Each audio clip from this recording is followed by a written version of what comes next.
بسم اللہ الرحمن الرحیم۔ پیارے طلباء، آج ہمارا چل رہا ہے سورہ بقرہ کا 5واں رکوع اور تقریباً اس کی آخری آیات ہیں۔ آیت نمبر آج ہے 44 اور 45 اور 46، یہ تقریباً آخری آیات ہیں اس رکوع کی۔ اعوذ باللہ من الشیطان الرجیم، بسم اللہ الرحمن الرحیم۔ أتأمرون الناس بالبر وتنسون أنفسكم وأنتم تتلون الكتاب فلا تعقلون واستعينوا بالصبر والصلاة وإنها لكبيرة إلا على الخاشعين الذين يظنون أنهم ملاقو ربهم وأنهم إليه راجعون۔ صدق اللہ العظیم۔ اتأمرون، کیا تم حکم دیتے ہو، الناس لوگوں کو، بالبر نیکی کا، وتنسون انفسکم اور اپنے آپ کو بھول جاتے ہو، وانتم تتلون الکتاب اور تم کتاب کی تلاوت کرتے ہو، افلا تعقلون، کیا تم سمجھتے نہیں؟ کیا تم لوگوں کو نیکی کا حکم دیتے ہو اور اپنے آپ کو بھول جاتے ہو اور تم کتاب کی تلاوت کرتے ہو، کیا تم سمجھتے نہیں؟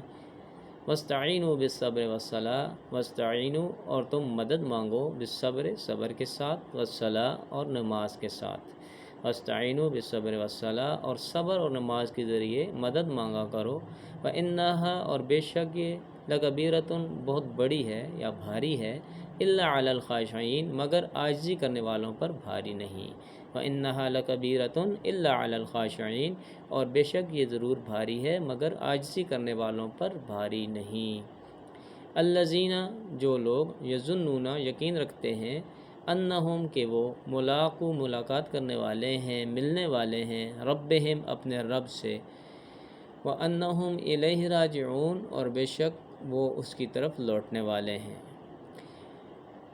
جو اس بات پر یقین رکھتے ہیں کہ بے شک وہ اپنے رب سے ملنے والے ہیں اور بے شک وہ اس کی طرف لوٹنے والے ہیں۔ تو طلباء، یہاں اللہ رب العزت بنی اسرائیل کو خطاب کر کے فرما رہے ہیں، اس سے پہلے باقی ان کی جو عادات تھیں ان کے بارے میں بتایا گیا۔ تو یہاں ان آیات یعنی پہلے نماز اور زکوٰۃ کی اہمیت بتائی گئی، پچھلی آیات میں جماعت کی اہمیت بتائی گئی، نماز ادا کیا کرو، زکوٰۃ اور اسی طرح باجماعت نماز کا اہتمام کیا کرو، اور پھر زکوٰۃ کے بارے میں تفصیل بتائی گئی۔ تو ان آیات میں یہ بتایا گیا بنی اسرائیل کو کہ کیا تم لوگوں کو نیکی کرنے کا حکم دیتے ہو اور اپنے آپ کو بھول جاتے ہو؟ تو اس میں اگرچہ جو خطاب ہے وہ تو یہودیوں کے علماء سے ہے کہ ان کو ملامت کی جا رہی ہے۔ ہمیں یعنی یہ ذہن میں رکھنا چاہیے کہ ہم سورہ بقرہ پڑھ رہے ہیں اور سورہ بقرہ مدنی صورت ہے، مدینہ میں نزول ہو رہا ہے اس کا، اور مدینہ شریف میں اوس اور خزرج کے مشرکین بھی ہیں، مسلمان مہاجرین اور انصار بھی ہیں، منافقوں کا ٹولہ بھی ہے اور یہودیوں کے 3 قبائل بھی ہیں، اور ان آیات میں یہودیوں سے خطاب کیا جا رہا ہے۔ گو کہ بظاہر مخاطب تو یہودی ہیں، لیکن یعنی جتنی بھی آیات ہوں گی یا جو قرآن پاک ہے یہ تو امت محمدیہ صلی اللہ علیہ وسلم کے لیے نازل ہوا ہے، تو اس میں ہم اپنے لیے بھی یہ دیکھیں گے کہ اس میں ہمارے لیے کیا نصیحت ہے۔ تو یہاں یہود کو کیا خطاب ہے؟ ان کو ملامت کی جا رہی ہے کہ تم نیکی کو دوسروں کا حکم کرتے ہو، اپنے دوستوں اور رشتہ داروں کو وہ لوگ یہ تلقین کرتے تھے کہ تم محمد صلی اللہ علیہ وسلم کی پیروی کرتے رہو اور دین اسلام پر قائم رہو۔ یعنی وہ اس بات کی یہ علامت ہے کہ علماء یہود جو تھے وہ اسلام کو یقینی طور پر حق سمجھتے تھے، تو دوسروں کو تو کہتے تھے مگر خود نفسانی خواہشات سے یعنی وہ اتنے مغلوب تھے کہ اسلام قبول کرنے کے لیے تیار نہیں تھے۔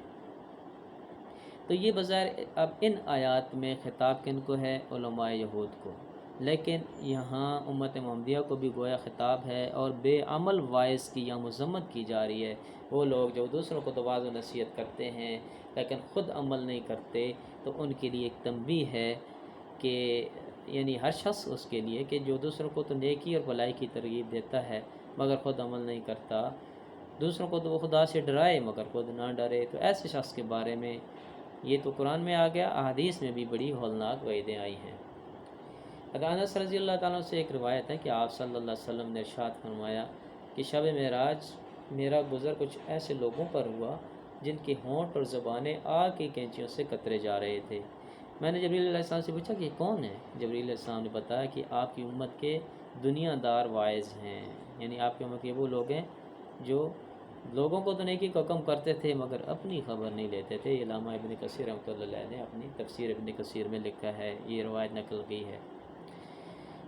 اور ایک دوسری روایت میں آپ صلی اللہ علیہ وسلم نے ارشاد فرمایا، ابن کثیر نے ہی رحمۃ اللہ علیہ نے یہ روایت کی ہے کہ بعض جنتی جو ہیں وہ بعض دوشیوں کو آگ میں دیکھیں گے اور انہیں دیکھ کر پوچھیں گے کہ تم آگ میں کیوں کر پہنچ گئے، کیسے پہنچ گئے، حالانکہ واللہ ہم تو تمہارے ہی نیک اعمال کی بدولت، ہم تو یعنی انہی نیک اعمال کی بدولت جنت میں داخل ہوئے جو ہم نے تم سے سیکھے تھے، یعنی تم نے ہمیں بتائے تھے۔ تو دوزخ والے کہیں گے کہ ہم زبان سے کہتے ضرور تھے لیکن خود عمل نہیں کرتے تھے۔ اب ایک بات یہ معلوم ہوئی کہ یعنی جو آدمی دوسروں کو تبلیغ کرتا ہے، واعظ نصیحت کرتا ہے، تو خود اسے عمل کرنا چاہیے، لیکن اب ایک شیطان کا یہ دھوکہ بھی ہے، وہ یہ دل میں ڈالتا ہے کہ پھر کیا جو آدمی پورا عمل نہیں کرتا وہ کبھی بھی ساری زندگی واعظ و نصیحت نہیں کر سکتا؟ تو اس کا جواب یہ ہے کہ ایسا نہیں سمجھنا چاہیے کہ بے عمل آدمی ہے یا گناہ گار آدمی ہے وہ دوسروں کو کبھی بھی واعظ و نصیحت نہیں کر سکتا اور جائز نہیں ہے، اور جو شخص کسی گناہ میں مبتلا ہو وہ دوسروں کے گناہ سے باز رہنے کی تلقین بھی نہ کرے، نہیں۔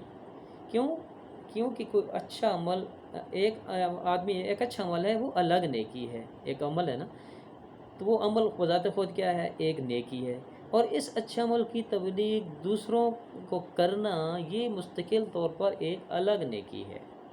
عمل کرنا خود ایک الگ عمل ہے، نیکی ہے، دوسروں کو تبلیغ کرنا اس عمل کی الگ نیکی ہے۔ اور ظاہر ہے کہ ایک نیکی کو چھوڑنے سے ضروری نہیں ہوتا کہ آدمی دوسری نیکی بھی چھوڑ دے۔ جیسے ایک شخص نماز نہیں پڑھتا، اب اس کے لیے لازم نہیں ہے کہ وہ روزہ بھی چھوڑ دے۔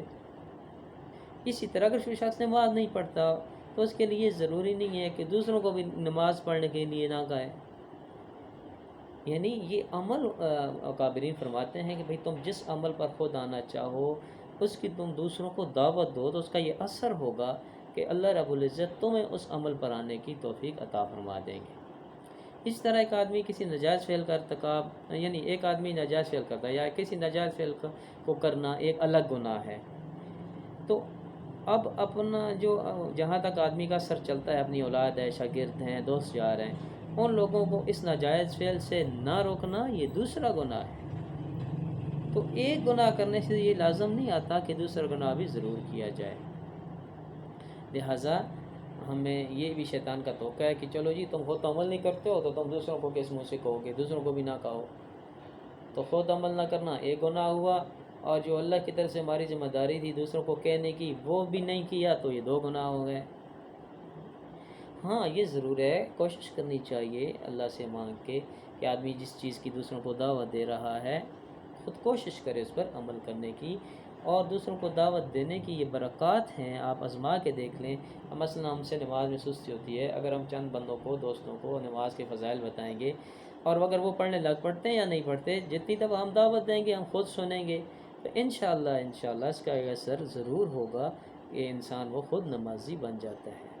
جیسے ایک مؤذن ہے اذان دیتا ہے، اب کوئی اور آتا ہے یا نہیں آتا، وہ نماز تکبیر اللہ کے ساتھ پہلی صف میں پڑھ لیتا ہے۔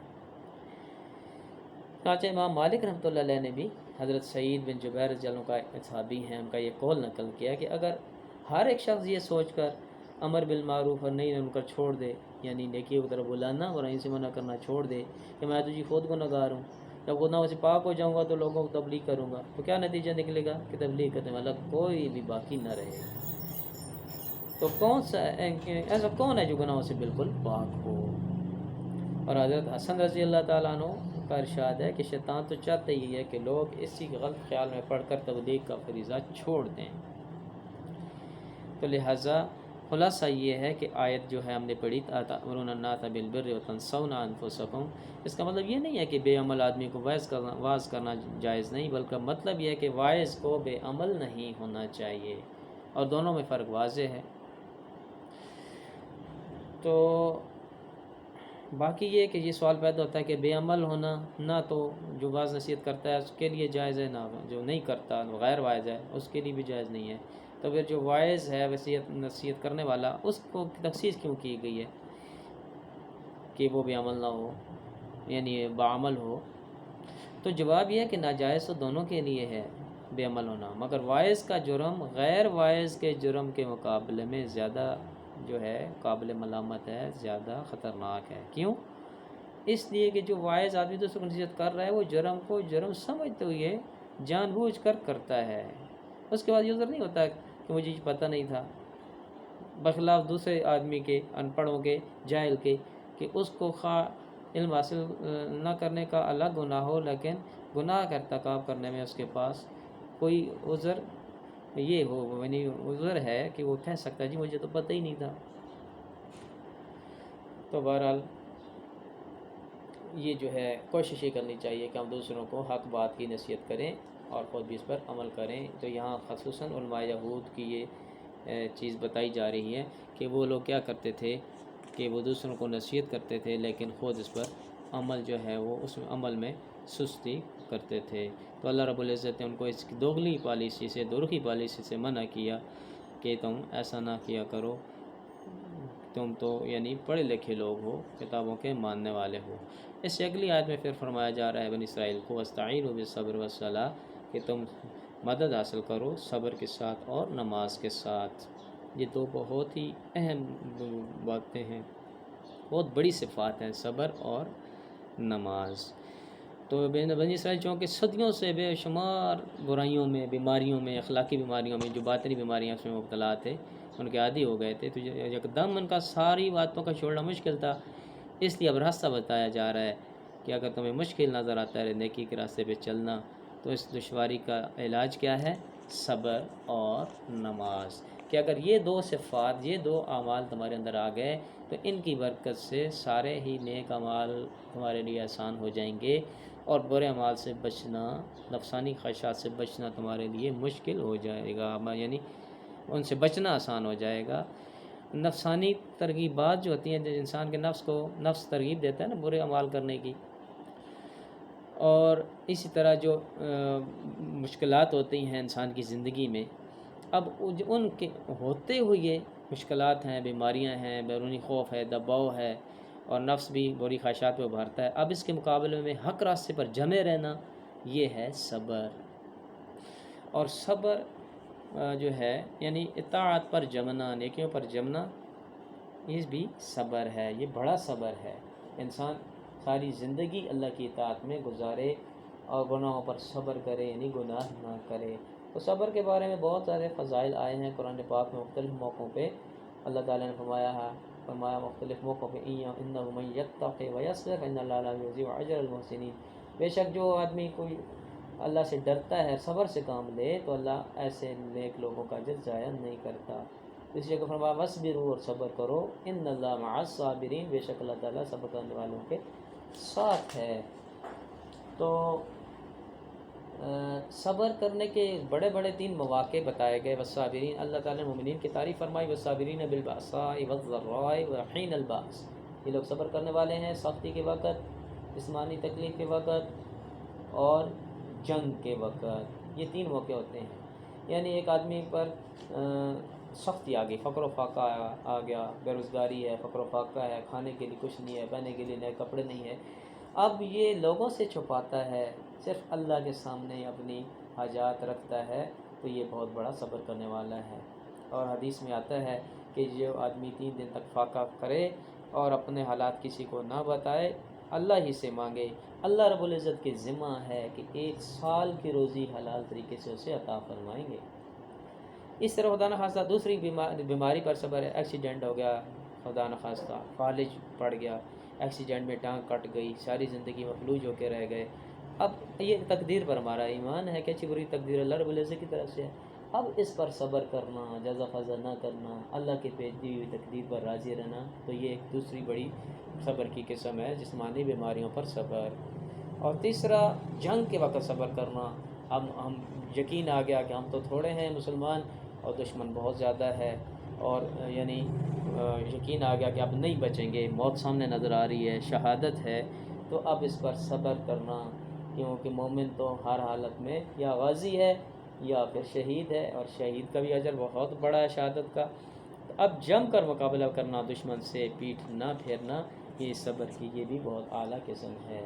اور اللہ رب العزت نے یہاں فرما دیا کہ صبر اور نماز سے اللہ کی مدد حاصل کرو۔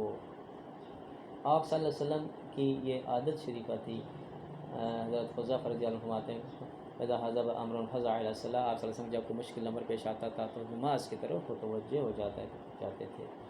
اسی طرح آپ صلی اللہ علیہ وسلم کی مبارک ارشادات ہیں، چھوٹی چھوٹی بڑی پیاری پیاری حدیث ہیں۔ آپ نے فرمایا والصبر ضیاء، صبر ایک روشنی ہے۔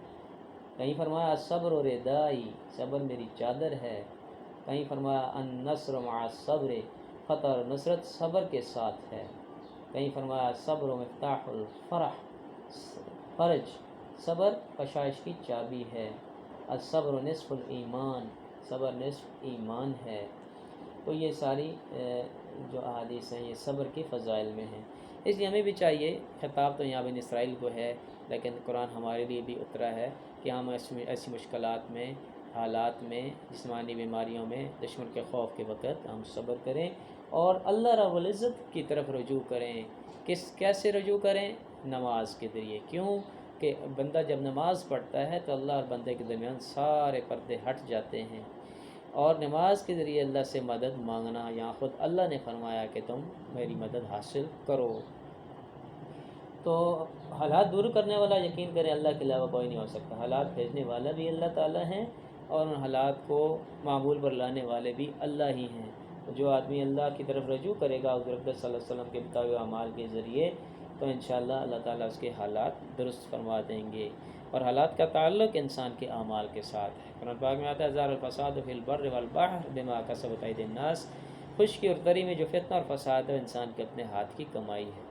تو حالات کا تعلق انسان کے جسم سے نکلنے والے اعمال کے ساتھ ہے، اور اعمال کا تعلق انسان کے یقین اور ایمان کے ساتھ ہے، جس کی جگہ انسان کا دل ہے۔ جتنا ایمان ہمارا پختہ ہوگا اور اللہ رب العزت کی ذات کا یقین ہوگا اور آخرت کا یقین ہوگا تو ہمارے اعمال صحیح ہوں گے، اور جب ہمارے اعمال صحیح ہوں گے تو اللہ کی طرف سے حالات صحیح کر دیے جائیں گے۔ جیسا کہ آج کل کرونا وغیرہ وبائی امراض کا ایک آزمائش آئی ہوئی ہے، تو اگر ہم اللہ رب العزت کی طرف بحیثیت مجموعی امت رجوع کرے گی تو انشاءاللہ اللہ تعالیٰ یہ حالات دور فرما دیں گے، اور اللہ کی اپنی حکمتیں ہیں، انہی حالات میں واللہ عالم اللہ ہمارے لیے بہتری کی صورتیں پیدا فرما دیں گے۔ پھر فرمایا اللہ رب العزت نے، کیا تم عقل نہیں رکھتے؟ پہلے تو فرمایا تھا نا کہ تم لوگوں کو نیکی کی تلقین کرتے ہو، اپنے آپ کو یعنی بھول جاتے ہو، جب کہ تم کتاب کی تلاوت کرتے ہو، کیا تم عقل نہیں رکھتے، سمجھتے نہیں؟ اور پھر فرمایا تھا کہ ان دو چیزوں سے، صبر اور نماز سے مدد حاصل کرو۔ پھر ساتھ یہ فرمایا کہ وَإِنَّهَا لَكَبِيرَةٌ إِلَّا عَلَى الْخَاشِعِينَ، کہ بے شک یہ جو نماز ہے بھاری، مشکل ہے، لیکن عاجزی کرنے والوں پر کوئی باری نہیں ہے، کوئی مشکل نہیں ہے۔ تو نماز جو ہے، جتنا ہمارا ایمان قوی ہوگا تب پھر عمل کرنا ہمارے لیے آسان ہوگا، اور عاجزی انسان کے یقین اور ایمان کے بقدر دل میں آتی ہے۔ اور یہ جو صبر اور نماز دو چیزوں کا کہا گیا، تو اس میں علماء یہ بھی فرماتے ہیں کہ انسان کے اندر دو بڑی بیماریاں ہیں، حب مال اور حب جاہ، جیسے میں نے پہلے بھی کل عرض کیا تھا، مال کی محبت اور جاہ کی محبت۔ تو صبر سے جب انسان صبر کرے گا تو اس سے مال کی محبت ختم ہوگی۔ کیوں؟ اکثر جو گناہ ہوتے ہیں وہ انسان کے مال کمانے کے اعتبار سے ہوتے ہیں، جب مال جاتا ہوتا ہے تو عیاشی میں پڑتا ہے، عیاشی میں پڑھ کر گناہ میں مبتلا ہو جاتا ہے۔ جب صبر کی عادت ہوگی، گناہوں سے رکے گا تو پھر زیادہ مال کی لالچ بھی نہیں ہوگی، تھوڑے پہ گزارا کرے گا، صبر کرے گا۔ اور نماز کے ذریعے عاجزی انکساری پیدا ہوگی تو حب جاہ ختم ہوگی، تکبر اور غرور کا خاتمہ ہوگا۔